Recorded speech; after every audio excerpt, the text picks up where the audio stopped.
Hi friend, पिछले class में आपको भारतीय संविधान एवं राज्य व्यवस्था के भाग 3 के अनुच्छेद 22 से 26 तक का बता दिया गया था।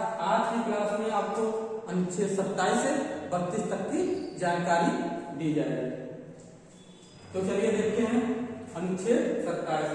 अनुच्छेद 27 में कहा गया है कि राज्य धर्म के विकास के लिए कर नहीं लगाएगा, यानी धर्म के विकास के लिए राज्य द्वारा किसी भी प्रकार का कोई कर नहीं लगाया गया है।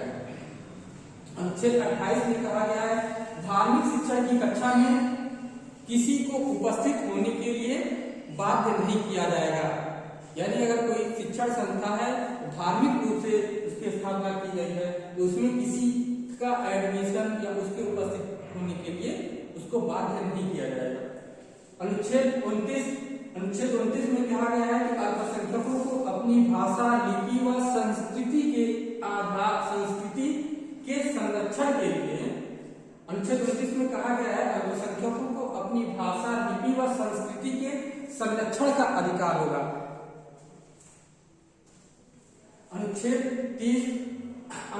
30 में बताया गया है कि धार्मिक और भाषाई अल्पसंख्यक अपनी भाषा, लिपि व संस्कृति के आधार पर अपनी मनपसंद की शिक्षण संस्थाओं की स्थापना कर सकते हैं तथा उनका प्रबंधन भी कर सकते हैं। अनुच्छेद 30 में बताया गया है कि धार्मिक और भाषाई अल्पसंख्यक अपनी भाषा, लिपि व संस्कृति के आधार पर अपने मनपसंद के शिक्षण संस्थानों की स्थापना कर सकते हैं तथा उनका प्रबंधन भी कर सकते हैं। चलिए देखते हैं अनुच्छेद 31। अनुच्छेद 31 में संपत्ति के अधिकार के बारे में बताया गया है। 44वें संविधान संशोधन 1978 द्वारा इसे हटा दिया गया है तथा अनुच्छेद 300 का में रखा गया है।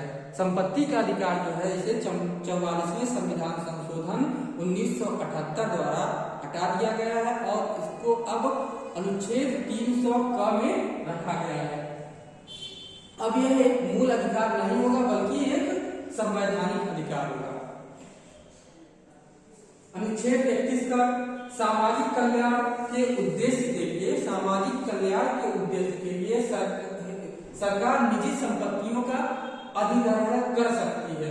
निजी व्यापारों का राष्ट्रीयकरण किया जा सकता है। अनुच्छेद 31 का में कहा गया है कि सामाजिक कल्याण हेतु सरकार द्वारा निजी संपत्तियों का अधिग्रहण किया जा सकता है और निजी व्यापारों का राष्ट्रीयकरण भी किया जा सकता है। अनुच्छेद 31 का में कहा गया है कि जिन विधेयकों को 9वीं अनुसूची में शामिल किया गया है उनका न्यायिक पुनरावलोकन नहीं किया जा सकता।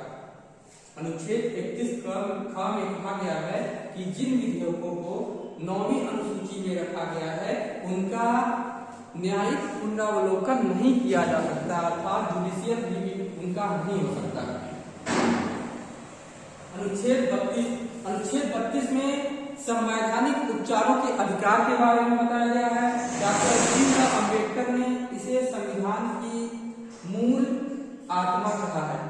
अनुच्छेद 32 में संवैधानिक उपचारों के अधिकार के बारे में बताया गया था है।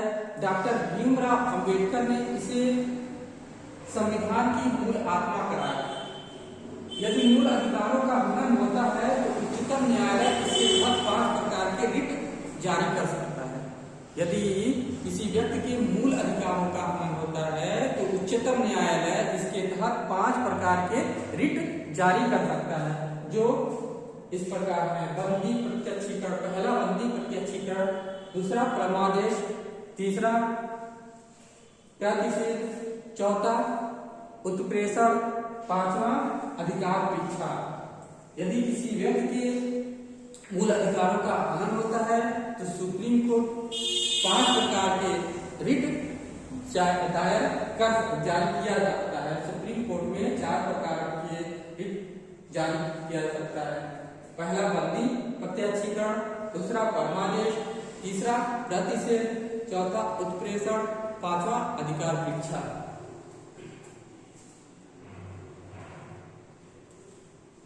फ्रेंड्स, आज के क्लास में बस इतना ही। अगली क्लास में आपको